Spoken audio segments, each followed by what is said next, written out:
नमस्कार दोस्तों, एक बार फिर से आप सभी का बहुत बहुत स्वागत है लोधारी क्लासेस के बीए प्लेटफॉर्म पर। बीए फर्स्ट ईयर में सोशियोलॉजी के अंतर्गत समाज शास्त्र की प्राथमिक अवधारणा वाला सब्जेक्ट कंटिन्यू कर रहे थे। और इसी क्रम में दोस्तों लेक्चर नंबर 27 में हम डिस्कस करने जा रहे हैं अगला टॉपिक आपके सिलेबस के अकॉर्डिंग।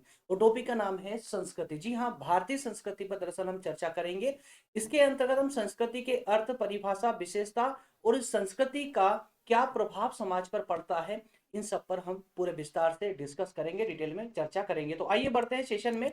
आगे बढ़े उससे पहले आप लोग जरा ये सब्जेक्ट भी देख लीजिए जो इसी चैनल पर मेरे द्वारा फ्री कोर्सेज के रूप में यूट्यूब पर पढ़ाए गए हैं। सभी ये सारे सब्जेक्ट आपको इसी चैनल की प्लेलिस्ट में मिल जाएंगे, इजीली अवेलेबल करवा दिए गए हैं। उनकी नोट्स भी आप वहां से डाउनलोड कर सकते हैं। इसके अलावा प्रज्ञान हिंदी, जहां पर आप प्रतियोगी परीक्षाओं की तैयारी बेहतर तरीके से कर सकते हैं। मेरे द्वारा ही जो है एक चैनल को ऑपरेट किया जा रहा है, तो आप एक बार इस प्रज्ञान हिंदी चैनल को विजिट जरूर कीजिएगा। चलिए बढ़ते हैं डायरेक्टली सिलेबस की ओर। ये सिलेबस है आपका जिसके अकॉर्डिंग आपकी क्लासेस चल रही है। और सिलेबस की बात करें तो आज से हम इसमें यूनिट जो है 4 स्टार्ट करने जा रहे हैं। यूनिट 4 स्टार्ट करेंगे जिसमें पहला टॉपिक है आपका यूनिट 4 का संस्कृति, कल्चर। क्लियर है। और इसी प्रकार से आप देख पा रहे हैं कि यूनिट 4 में 3 टॉपिक है मात्र आपके। उसके बाद में यूनिट 5 में 4 टॉपिक है, तो कुल मिलाकर के 7 टॉपिक। दैट मीन्स कि 7 लेक्चरों में ये सब्जेक्ट पूरी तरह से कंप्लीट हो जाएगा। चलिए बढ़ते हैं। हाँ, ये एक क्वेश्चन है जिसे आप इस मतलब ये टॉपिक से संबंधित प्रश्न है, इसे आप एक बार देख लीजिएगा जब पीडीएफ डाउनलोड करेंगे तो ना। टॉपिक का रिवीजन लगाने से पहले इसको जरूर विजिट कीजिए, जरूर रिवीजन लगाइए इसका। चलिए शुरू करते हैं सेशन को। टेबल ऑफ कंटेंट में एक बार देख लेते हैं कि इस आज के पूरे सेशन में हम क्या क्या पढ़ने वाले हैं, कौन कौन टॉपिकों पर हम फोकस करेंगे। तो संस्कृति हमारे टॉपिक का नाम है और इसमें दरअसल हम 4 पॉइंटों के माध्यम से इस टॉपिक को, आज के टॉपिक को कंप्लीट करेंगे। 4 पॉइंट है आपके। सबसे पहले हम बात करेंगे संस्कृति शब्द के अर्थ की। तो इस अर्थ के अंतर्गत दोस्तों हम यहाँ पर संस्कृति का शाब्दिक अर्थ समझने का प्रयास करेंगे कि संस्कृति शब्द की उत्पत्ति कहाँ से हुई है, या फिर कहें कि इसका अर्थ क्या है, इसका निर्माण कैसे हुआ है। क्लियर। इसके बाद में हम बात करेंगे संस्कृति की कुछ महत्वपूर्ण परिभाषाओं की। जो भी विद्वानों के द्वारा परिभाषाएं दी गई हैं उनमें से कुछ 2 परिभाषा, ऐसी परिभाषाओं पर बात करेंगे जो इजी भी हो और उसका महत्व भी काफी विस्तार पूर्वक हो, और उसके अलावा एग्जाम के पॉइंट ऑफ व्यू से याद रखना भी बहुत इजी हो। ठीक है ना। तो इसी प्रकार की 2 महत्वपूर्ण परिभाषा मैं आपके लिए लेकर आया हूं पॉइंट नंबर 2 के अंदर। और पॉइंट नंबर 3 में बात करने वाले हैं संस्कृति के लक्षण या विशेषताओं की, कि संस्कृति की कौन कौन सी ऐसी विशेषताएं होती है। और आखिरी में हम बात करेंगे कि संस्कृति का मानव के जीवन पर या फिर समाज पर क्या प्रभाव पड़ता है। तो ये 4 पॉइंट हैं जिनके माध्यम से हमारा संस्कृति वाला कॉन्सेप्ट पूरी तरह क्लियर हो जाएगा। तो आइए बढ़ते हैं और एक एक टॉपिक को पूरे विस्तार से समझने का प्रयास करते हैं। शुरुआत करेंगे संस्कृति के शाब्दिक अर्थ से। जी हाँ दोस्तों, जब हम बात करें संस्कृति के शाब्दिक अर्थ की तो याद रखिएगा संस्कृति का शाब्दिक अर्थ जो होता है ना, वो बेसिकली क्या होता है, संस्कार होता है। क्या होता है दोस्तों, संस्कार होता है। क्योंकि संस्कृति शब्द की उत्पत्ति ही संस्कार से हुई है। कहां से, संस्कार से। लेकिन जब बात करें सामान्य अर्थ की, जब हम सामान्य रूप से इसका अर्थ पढ़ रहे होते हैं तो हम सामान्य रूप से बोल देते हैं कि संस्कृति शब्द की उत्पत्ति अंग्रेजी के कल्चर शब्द से हुई है, या कल्चर शब्द का समानार्थी है ना। तो समानार्थी है मतलब कल्चर, जैसे इंग्लिश में हम क्या बोलते हैं, कल्चर बोलते हैं, और हिंदी में जब बात करते हैं तो उसको संस्कृति बोलते हैं। तो सामान्य अर्थ के रूप में हम ये मान लेते हैं कि अंग्रेजी का शब्द जो कल्चर है, उस कल्चर का समानार्थी शब्द संस्कृति है। लेकिन वास्तविक रूप से जब हम संस्कृति शब्द की उत्पत्ति की चर्चा करते हैं तो ये हमेशा याद रखिएगा कि संस्कृति शब्द की उत्पत्ति जो है संस्कार शब्द से हुई है। कैसे, संस्कार शब्द से हुई है। ठीक है। अच्छा, आगे बढ़े तो संस्कृति का जो समानार्थी अर्थ है अंग्रेजी में कल्चर, इस कल्चर की उत्पत्ति कहां से हुई है। तो दोस्तों कल्चर की उत्पत्ति हुई है लैटिन भाषा के कुल्टूर शब्द से। कहां से, लैटिन भाषा के कुल्टूर शब्द से। तो इसी प्रकार से संस्कृति शब्द की उत्पत्ति चूंकि संस्कार शब्द से मानी जाती है, और संस्कार का अर्थ क्या होता है, संस्कार का अर्थ होता है एक क्रिया, एक प्रक्रिया। कौन सी प्रक्रिया, शुद्धिकरण की प्रक्रिया, या फिर एक प्रकार से धार्मिक प्रक्रिया। ठीक है। तो अब इस प्रकार से इसको करेक्ट कीजिए। देखिए सामान्य अर्थ में आपने क्या देखा कि संस्कृति जो है अंग्रेजी के कल्चर शब्द का माफ कीजिएगा, समानार्थी शब्द है। समानार्थी, ठीक है, उत्पत्ति नहीं है, समानार्थी शब्द है। और इस कल्चर जो शब्द है अंग्रेजी का, इसकी उत्पत्ति लैटिन भाषा के कुल्टूर शब्द से हुई है। लेकिन जब उत्पत्ति की बात करते हैं तो संस्कृति शब्द की उत्पत्ति संस्कार से हुई है, जिसका अर्थ होता है शुद्धिकरण की प्रक्रिया या फिर धार्मिक प्रक्रिया या धार्मिक क्रिया है, ठीक है। तो चूंकि संस्कृति जो संस्कारों से आई है तो हमें पहले संस्कारों को समझना होगा।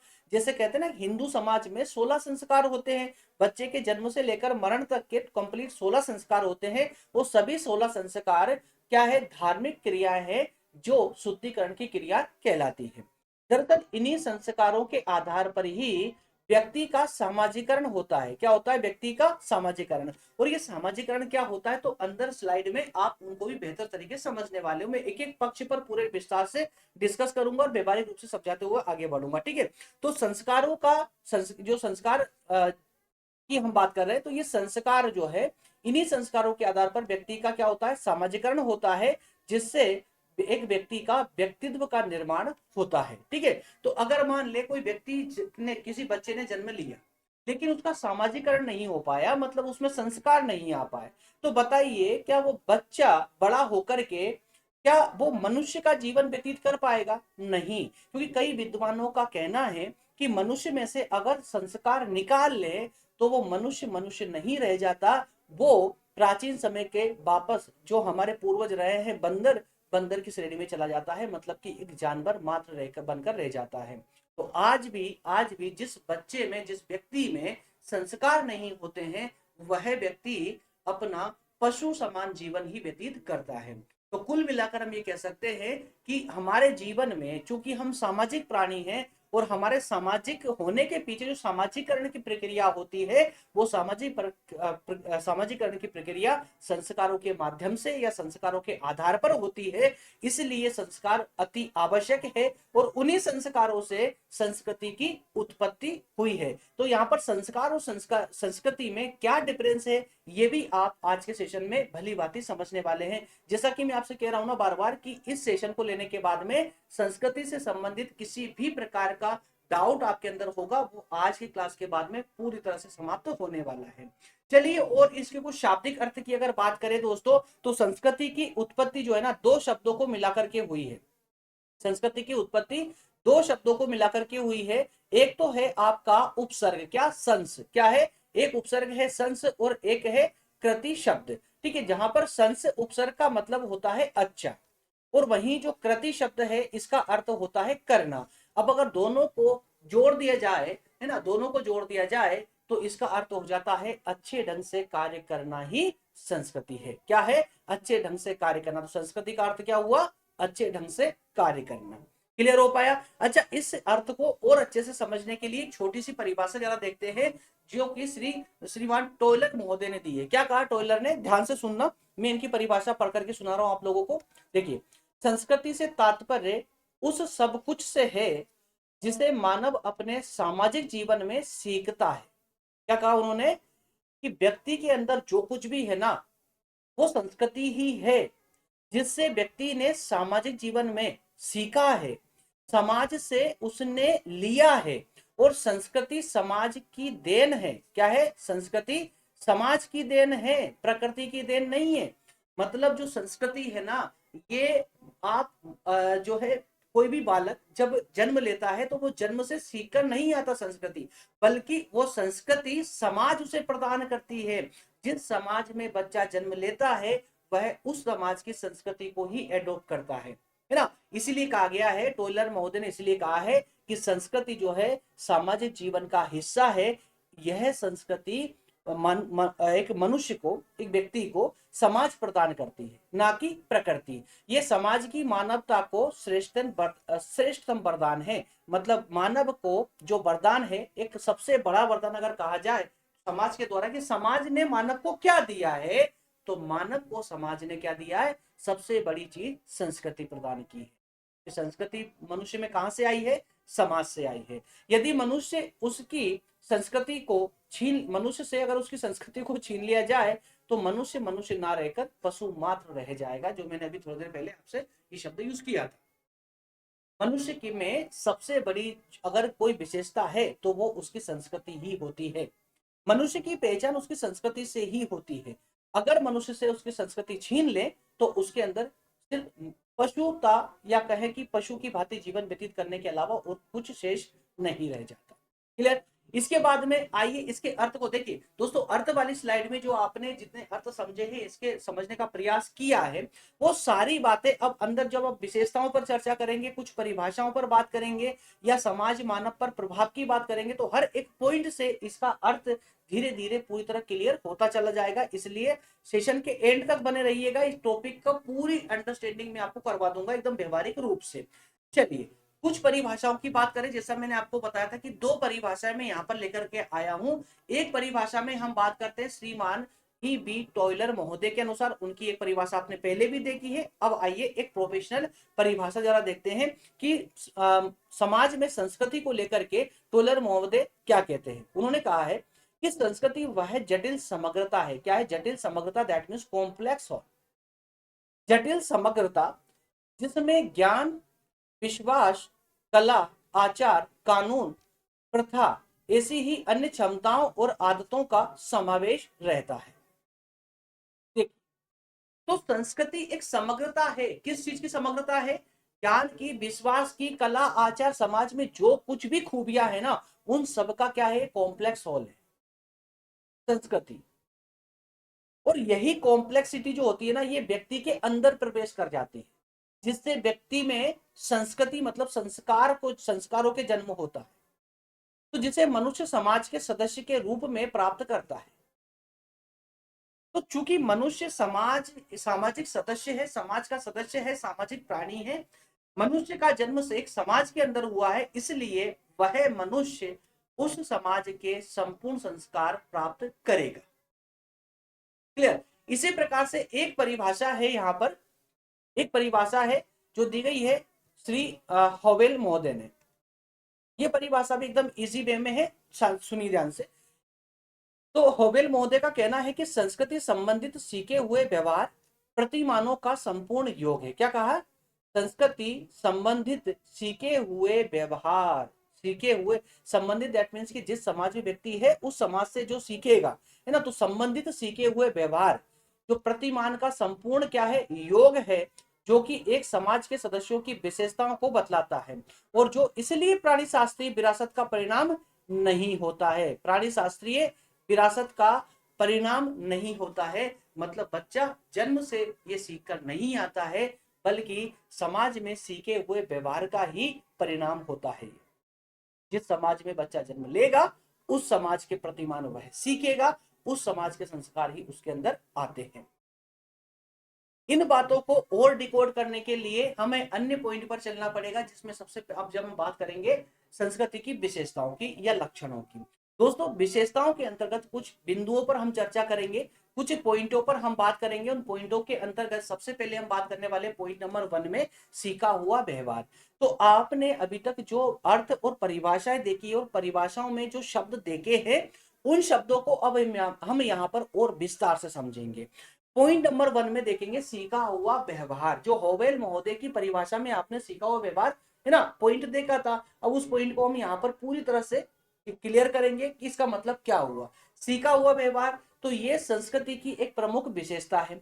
उसके बाद में पॉइंट नंबर 2 में बात करेंगे हस्तांतरणशील, कि जिस संस्कृति या जिस संस्कारों की हम बात कर रहे हैं यह स्थिर नहीं है, हस्तांतरणशील है, मतलब एक पीढ़ी से दूसरी पीढ़ी में ये हस्तांतरित होती चली जाती है। इसी प्रकार से पॉइंट नंबर 3 में हम बात करने वाले हैं सामाजिक गुण के रूप में भारतीय संस्कृति, या जिस संस्कृति की हम बात कर रहे हैं ये समाज का एक प्रमुख गुण है। और पॉइंट नंबर 4 में हम बात करेंगे आवश्यकताओं की पूर्ति। जी हाँ, समाज के अंदर रहते हुए जो संस्कृति मानव की आवश्यकताओं की पूर्ति करती है वही संस्कृति आजीवन काल तक जीवित रहती है, और जो संस्कृति या संस्कार मनुष्य की आवश्यकताओं की पूर्ति नहीं कर पाते वो संस्कृति या संस्कार अपने आप ही समाप्त हो जाते हैं। इसीलिए कहा गया है कि आवश्यकताओं की पूर्ति भी संस्कृति की एक बड़ी विशेषता है। पॉइंट नंबर 5 में और लास्ट पॉइंट में आप देखने वाले हो आदर्शात्मक प्रवृत्ति। जी हाँ, संस्कार जो होते हैं अपने आप में ही आदर्श होते हैं। जी हाँ, ये इसीलिए आदर्शात्मक प्रकृति को एडॉप्ट किए होते हैं। पांचों पॉइंटों को डिटेल में एक एक करके आइए समझते हैं। सबसे पहले लेंगे पॉइंट नंबर 1, सीखा हुआ व्यवहार। कहने का अर्थ यह है, जैसा मैंने बार बार रिपीट कर रहा हूं, एक शब्द बार बार आ रहा है कि बच्चा जब से जन्म लेता है कोई भी संस्कार या संस्कृति सीखकर नहीं आता है, बल्कि वो समाज में आकर के और उन सभी व्यवहारों को, उन सभी संस्कारों को समाज के अंदर रहते हुए सीखता है। इसीलिए संस्कृति को सीखा हुआ व्यवहार कहा जाता है। क्लियर है? पॉइंट नंबर 2 में हस्तांतरणशील पॉइंट आपने देखा था। हस्तांतरणशील का मतलब अगर मैं सामान्य शब्दों में कहूं तो ये संस्कृति कोई दोस्तों स्थिर नहीं होती है। मतलब ये कि यदि आपने समाज में, एक समाज में जन्म लिया और वहां पर आपने उस संस्कृति को सीखा और वो संस्कृति आप तक सीमित हो जाए, ऐसा पॉसिबल नहीं है। बल्कि संस्कृति आपने सीखी और आप आने वाली पीढ़ी को उस संस्कृति से रूबरू करवाएंगे, सिखाएंगे, उसके बाद में वो पीढ़ी उसके बाद आने वाली पीढ़ी को सिखाती चली जाएगी। इस प्रकार से हम कह सकते हैं कि जो संस्कृतियां होती है वो एक पीढ़ी से दूसरी पीढ़ी में हस्तांतरित होती रहती है। क्लियर है? चलिए, और किस प्रकार से भाई, हम चूंकि मानव हैं, है ना, मानव है। अब चूंकि जो जानवर होते हैं ना, जानवर अपनी संस्कृति को एक पीढ़ी से दूसरी पीढ़ी में हस्तांतरित नहीं कर पाते। क्यों नहीं कर पाते? क्योंकि उनके पास कोई विशेष भाषा नहीं है, उनके पास कोई विशेष कोई ऐसे प्रतीक नहीं है जिसके माध्यम से वो संस्कृति को हस्तांतरित कर पाए। लेकिन चूंकि हम मानव, हमारे पास में कुछ प्रतीक भी है और कुछ भाषाएं भी है, और उन्हीं भाषाओं के माध्यम से हम हमारी संस्कृति को अगली पीढ़ियों तक पहुंचाते रहते हैं। बस समझ आई ना? तीसरा पॉइंट था सामाजिक गुण। संस्कृति में धर्म, प्रथा, कला, साहित्य आदि सामाजिक गुणों का समावेश होता है, जो हमने देखा था कॉम्प्लेक्स हॉल। ठीक है, तो संस्कृति में लगभग संपूर्ण जितने भी समाज के गुण होते हैं ना, वो सभी गुणों को समाहित होते हैं संस्कृति में। वो संस्कृति में चूंकि सभी गुण होते हैं, इसीलिए समाज के गुण के रूप में इसे देखा जाता है, समाज के गुण के रूप में इसे देखा जाता है। तो चूंकि संस्कृति में धर्म, प्रथा, कला, साहित्य, कई सामाजिक गुणों का समावेश होता है, इसलिए संस्कृति को एक सामाजिक घटना कहा गया है। क्या कहा गया है? सामाजिक घटना, है ना। सेकेंड, संस्कृति को एक सामाजिक घटना कहा गया है। संस्कृति किसी समाज के संपूर्ण सामाजिक जीवन विधि का प्रतिनिधित्व करती है। तो संपूर्ण सामाजिक जीवन की विधि का प्रतिनिधित्व करती है। एक सेकेंड फ्रेंड्स।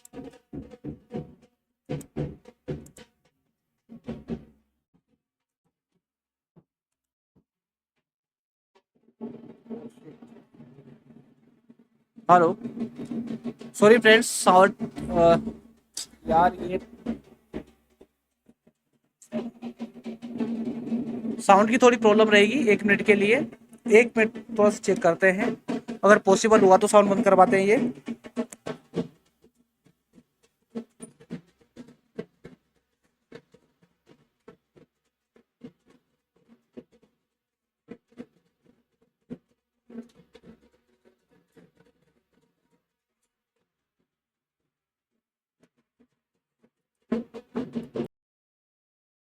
ओके फ्रेंड्स, चलिए, बड़ी मुझसे साउंड बंद हुआ यार।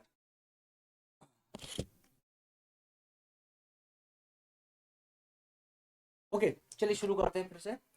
सामाजिक गुण, ठीक है। इसके बाद में आपका पॉइंट आता है संस्कृति के विशेषताओं के रूप में आवश्यकताओं की पूर्ति। अब यहाँ पर एक कॉन्सेप्ट है कि इन सभी को ना आप पढ़ तो लोगे, रिवीजन के रूप में पढ़ लीजिएगा ये सभी, बट इसका व्यवहारिक अर्थ खाली समझते चलेंगे ना तो आपको ये लाइफ लॉन्ग याद रहेगा। आवश्यकताओं की पूर्ति को सिंपल वे में आप इसी प्रकार समझे कि जो भी संस्कृति होती है समाज में, वह संस्कृति जब तक मानव के लिए आवश्यक होती है, मतलब जो संस्कृति या जो संस्कार मानव की आवश्यकताओं की पूर्ति करते रहते हैं, तब तक ही वो जिंदा रहते हैं, है ना। तो आपने देखा ना, कई प्रकार की संस्कृतियां हैं जो समाप्त तो हो चुकी। वो संस्कृति ऐसी है जो हजारों लाखों वर्षों से आज भी चली आ रही है, आज भी उतना ही महत्व समाज में रखती है जितना कि प्राचीन समय में रखा करती थी। तो मनुष्य की अपनी कई आवश्यकताएं होती है और उन आवश्यकताओं की पूर्ति संस्कृति करती है। और जो संस्कृति मानव की आवश्यकताओं की पूर्ति नहीं कर पाती, वो एक दिन आगे चल करके समाप्त हो जाती है, नष्ट हो जाती है। उसी प्रकार से अगला पॉइंट है आदर्शात्मक प्रवृत्ति। आदर्शात्मक प्रवृत्ति, क्योंकि संस्कृति आती कहां से है? संस्कृति आती कहां से है? संस्कारों से, है ना। तो संस्कृति का निर्माण सामूहिक आदत और व्यवहार करने के तरीकों से होता है। और ये सामूहिक आदतें और जो व्यवहार हैं, ये कहाँ से आते हैं? ये हमारे संस्कारों से आते हैं। तो हम कह सकते हैं कि इसमें समूह के आदर्श नियम मिश्रित रहते हैं। समूह मतलब कि समाज के, है ना, समाज के या व्यक्तियों के जो समूह होते हैं उनके आदर्श नियम मौजूद रहते हैं। किसमें? किसमें? लोगों के व्यवहार में, लोगों की आदतों में। क्यों? क्योंकि प्रत्येक व्यक्ति, समाज एक समूह का सदस्य होता है और उनके नियमों में आदर्श नियम मौजूद होते हैं। इसलिए संस्कृति की प्रकृति जो होती है वो आदर्शात्मक होती है और यही कारण है कि प्रत्येक व्यक्ति अपनी संस्कृति को आदर्श मानकर उसके अनुसार ही व्यवहार करता है। कुछ संस्कृतियों के उदाहरण हम आगे देखने वाले हैं। चलिए अब हम जरा बात करते हैं कि इस संस्कृति का मानव के जीवन पर या समाज पर क्या प्रभाव पड़ता है। जिस गहरे प्रभाव की हम बात करते हैं ना, कि मानव के समाज पर एग्जैक्टली ना, मानव में सबसे महत्वपूर्ण अगर कोई खूबी है, कोई विशेष विशेषता है, तो वो क्या है? संस्कृति ही है। जैसे कहा है ना कि टोलर महोदय ने कि संस्कृति अगर मनुष्य में से निकाल ले तो क्या बचेगा उसके अंदर? कुछ भी नहीं बचेगा, सब कुछ समाप्त तो हो जाएगा। वो एक जो है पशु के समान जीवन व्यतीत करने लगेगा, मतलब पशु रह जाएगा। तो एक मनुष्य को मनुष्य जो बनाता है वो उसको ही संस्कृति कहते हैं। तो इस संस्कृति का मानव जीवन पर क्या प्रभाव पड़ता है उसे भी हम कुछ बिंदुओं के माध्यम से ही समझेंगे। कुछ महत्वपूर्ण, देखिए, संस्कृति का मानव समाज पर अत्यधिक प्रभाव, इस प्रकार की इबारतें लिखी हुई है, इनको अभी आप पढ़ोगे ना तो जब आप रिवीजन लगाओगे तो आपको ये जो लेक्चर की कमी रहेगी ना वो पूरी हो जाएगी।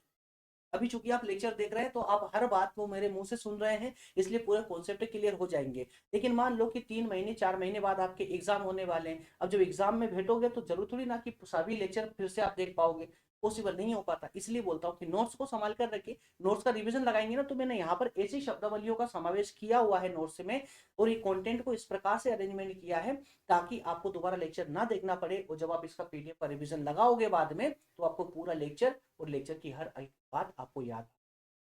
चलिए, ऐसे कुछ प्रभाव है जिन पर हम बात कर सकते हैं कि संस्कृति मनुष्य को किस प्रकार से प्रभावित करती है।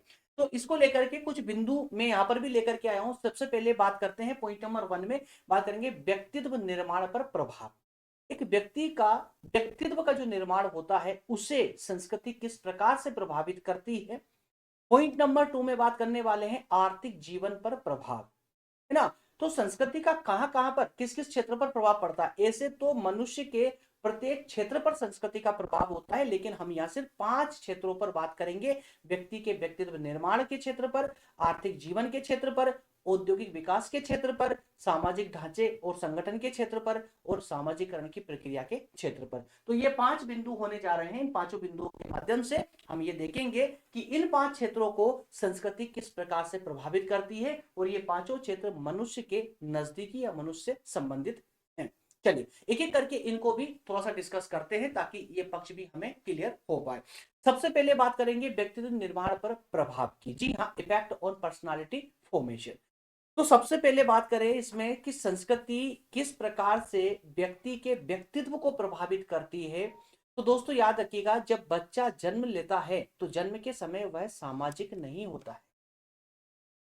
एक बच्चा जब जन्म लेता है तो वो सामाजिक, उस समय सामाजिक नहीं होता है, और ना ही वो समाज विरोधी होता है। वो तो एक व्हाइट पेपर की तरह होता है, जो कलर चाहो उसको वो है कलर डाल दो। ये समझिए ना कि एक सफेद पेपर है, ठीक है। एक बच्चा जब जन्म लेता है तो एक सफेद पेपर की तरह होता है, एक व्हाइट पेपर की तरह होता है। उस पे जो भी कलर आप डालना चाहो, कलर दैट मीन्स की संस्कृति, संस्कार, जो संस्कृति से आप प्रभावित करना चाहो वो हो जाए बिना किसी सवाल जवाब। तो इसी प्रकार से हम कह सकते हैं कि बच्चा जब जन्म लेता है तो वो ना सामाजिक होता है और ना समाज विरोधी होता है, वो तो असामाजिक होता है। कैसा होता है? असामाजिक होता है, सफेद पेपर होता है। धीरे धीरे उस पर जो कलर चढ़ाया जाता है, मतलब धीरे धीरे जिस संस्कृति में उसको ढाला जाता है उस संस्कृति से प्रभावित होकर के वह सामाजिक प्राणी बन जाता है ना। उसकी आदतें, उसका विश्वास, व्यवहार, ये सब कुछ उसकी संस्कृति के अनुसार ही बनता है।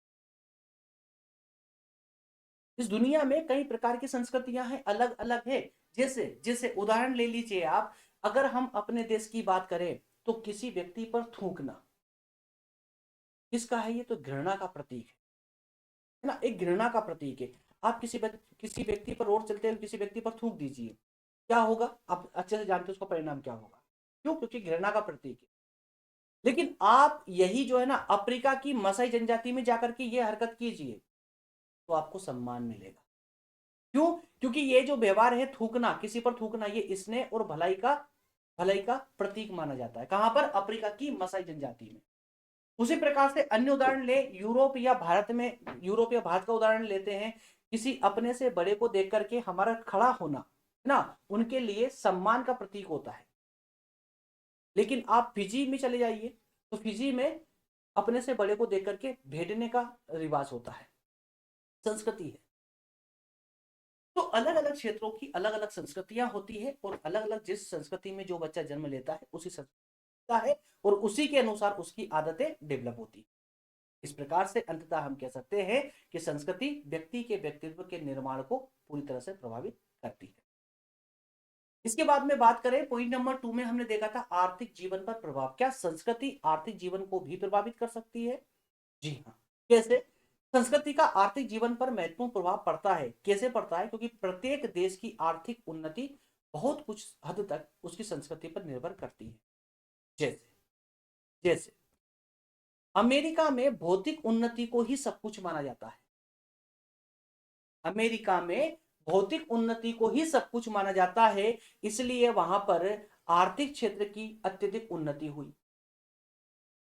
लेकिन जब भारत की बात करते हैं तो भारत में आध्यात्मिक उन्नति को सब कुछ माना जाता है, पैसे को सब कुछ नहीं, आध्यात्म को सब कुछ माना जाता है। आध्यात्मिक उन्नति ही सबसे महत्वपूर्ण होती है भारत में। इस कारण में भारत में आध्यात्मिक रूप से पूरी दुनिया में सबसे टॉप पर है, लेकिन आर्थिक उन्नति में अमेरिका से आगे नहीं है, या फिर उन देशों से आगे नहीं है आर्थिक रूप से जिन देशों का प्रमुख टारगेट भौतिक उन्नति ही होता है।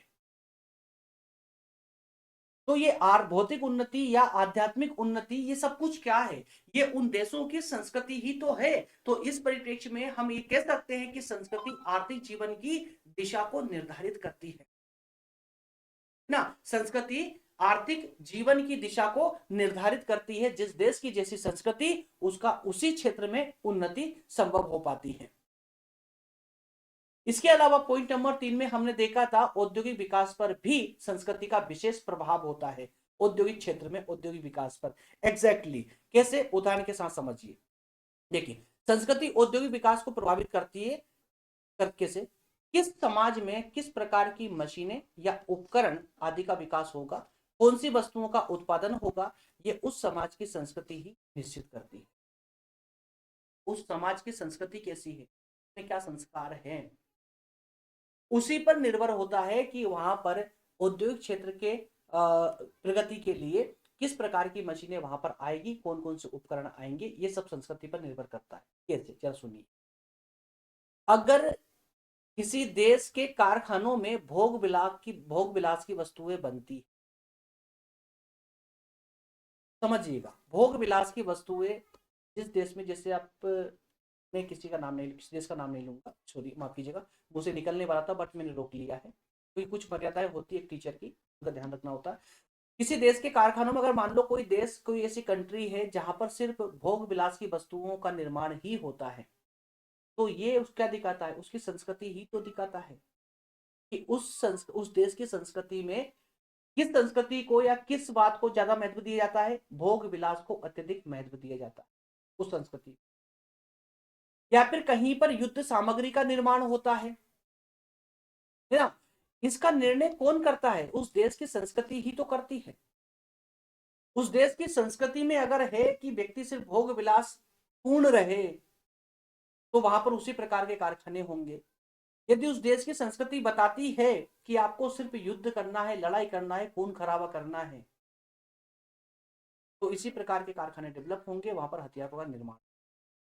उदाहरण के रूप में आप कई देशों को समझदार है, आप लोग समझ सकते हैं। इस प्रकार हम कह सकते हैं कि औद्योगिक विकास भी संस्कृति से प्रभावित होता है।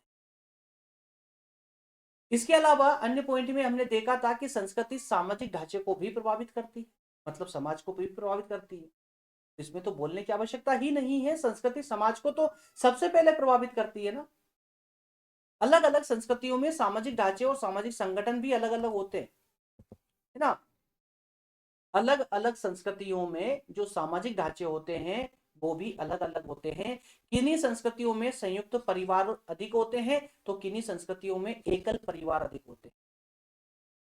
तो कहीं पर विवाह का स्वरूप अलग अलग देखा जाता है। उदाहरण के रूप में अगर लेते हैं तो हिंदुओं में पिता की 7 पीढ़ी और माता की 5 पीढ़ी, है ना, तक के जो संबंधी होते हैं उनके बीच में आपस में विवाह संभव नहीं हो, ये आप सभी समझते हैं। लेकिन अगर हम अन्य समुदाय की बात करें जैसे मुस्लिम समुदाय की, तो इसमें भाई बहन या कहें कि बहुत ही निकट रक्त संबंधियों को छोड़ करके बाकी में विवाह किया जा सकता है। सिर्फ भाई बहन में विवाह नहीं होगा, और जो निकट रक्त संबंधी है, उन बहुत निकट है ना, बहुत निकट रक्त संबंधी है, उनमें विवाह नहीं होगा, बाकी में विवाह किया जा सकता है।